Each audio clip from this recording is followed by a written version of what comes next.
Kejadian 2 ayat 17. Sebab pada hari engkau memakannya, pastilah engkau mati. Jadi kapan matinya? Pada hari engkau memakannya. Waktu Adam habis makan buah, langsung mati. Ternyata masih umur panjang kan? Kalau begitu ayatnya salah. Kalau begitu Tuhan bohong dengan firman ini. 3 jenis kematian ini mengingatkan semua manusia harus percaya kepada Yesus.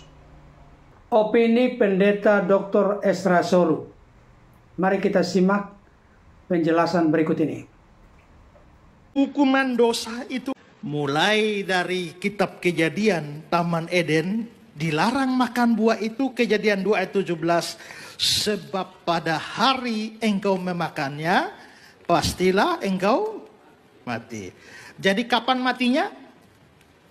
Pada hari engkau memakannya. Jadi kalau Adam makan buah hari Rabu, matinya Rabu. Makan buah hari Sabtu, matinya Sabtu. Pada hari engkau memakannya, pastilah engkau mati. Tapi sekarang kita tanya, waktu Adam habis makan buah, langsung mati? Ternyata masih umur panjang kan? Sampai 930 tahun. Kalau begitu ayatnya salah. Kalau begitu ayatnya Tuhan bohong dengan firman ini? Tidak.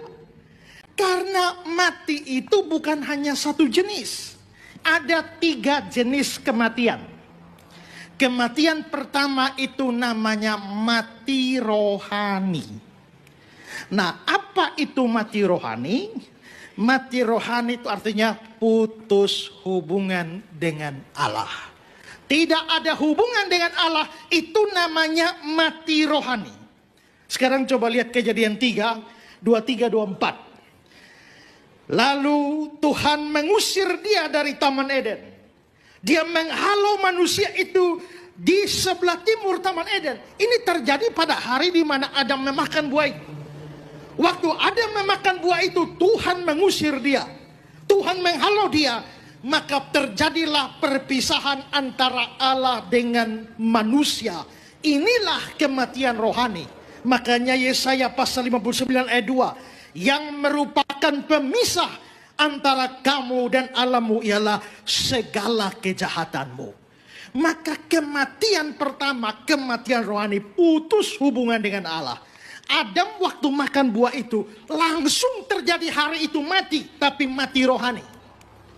Setelah mati rohani, menyusul kematian yang kedua, yaitu kematian jasmani. Kalau yang rohani putus hubungan dengan Allah, yang jasmani ini putus napas. Maka mengapa sampai manusia itu bisa mati? Ya karena dosa ini. Daya hidup manusia makin hari makin lemah. Coba kalau saudara colokkan kipas angin, kabel kipas angin dia muter. Wah, putar kencang. Tiba-tiba cabut colokannya. Apakah langsung kipas angin mandek? Enggak kan? Masih muter. Tapi lama-lama muternya makin lemah, habis. Makanya manusia zaman dulu hidupnya ratusan tahun ya. Hampir 1000 tahun. Tapi makin lama makin turun. Dan kita bisa lihat bahwa umur manusia makin pendek. Dan pada satu titik dalam hidupnya, dia akan mengalami kematian. Itu akibat dosa. Dunia ini telah menemukan begitu banyak obat ini, anti itu, anti ini, tapi belum ada anti mati.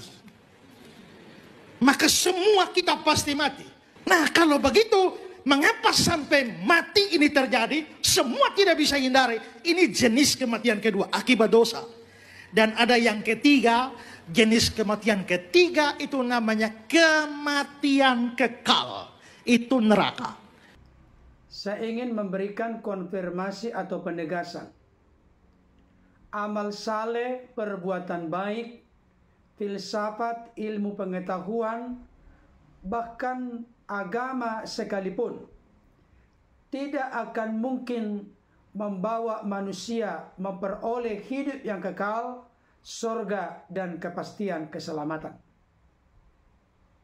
Amal saleh, perbuatan baik tidak pernah bisa mengubah status manusia yang sudah berada dalam perhambaan perbudakan dosa.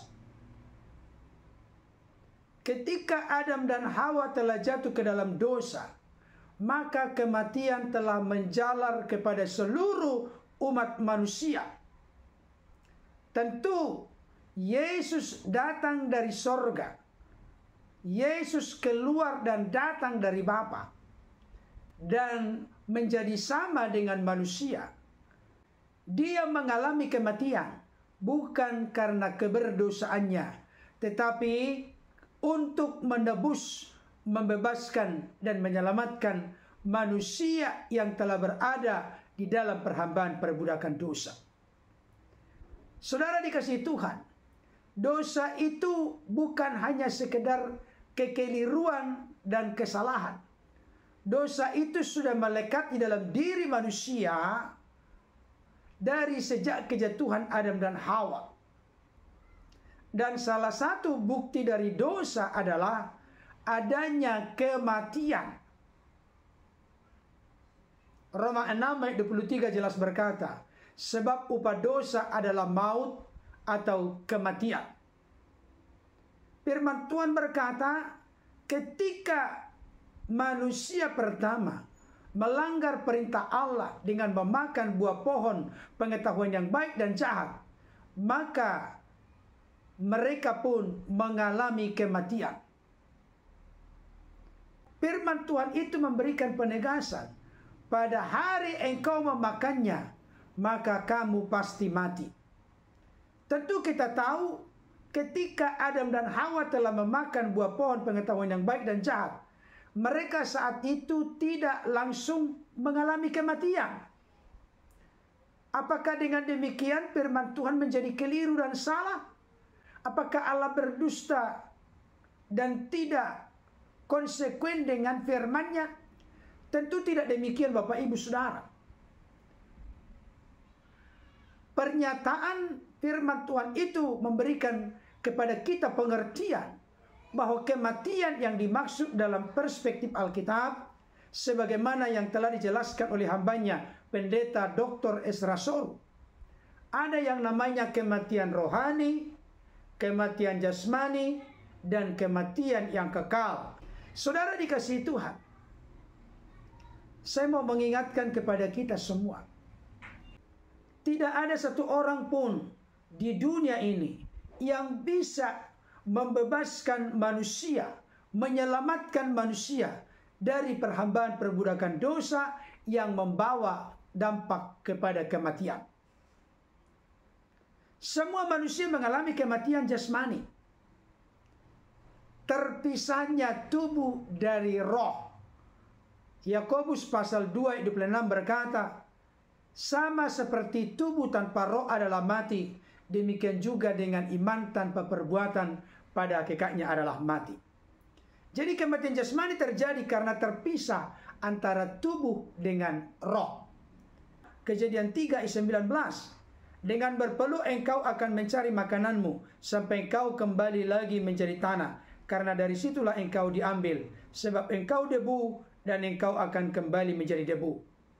Artinya dalam konteks ini Adam dan Hawa akan mengalami kematian jasmani. Sedangkan kematian rohani artinya terputus atau terpisahnya relasi hubungan manusia dengan Allah. Sebab manusia telah jatuh ke dalam dosa, sedangkan Allah itu kudus adanya. Efesus 2 ayat 1 jelas berkata, kamu dahulu sudah mati karena pelanggaran-pelanggaran dan dosa-dosamu. Firman Tuhan ini ditujukan kepada jemaat Efesus. Tidak mungkin Rasul Paulus menulis kepada orang-orang yang sudah mati secara jasmani.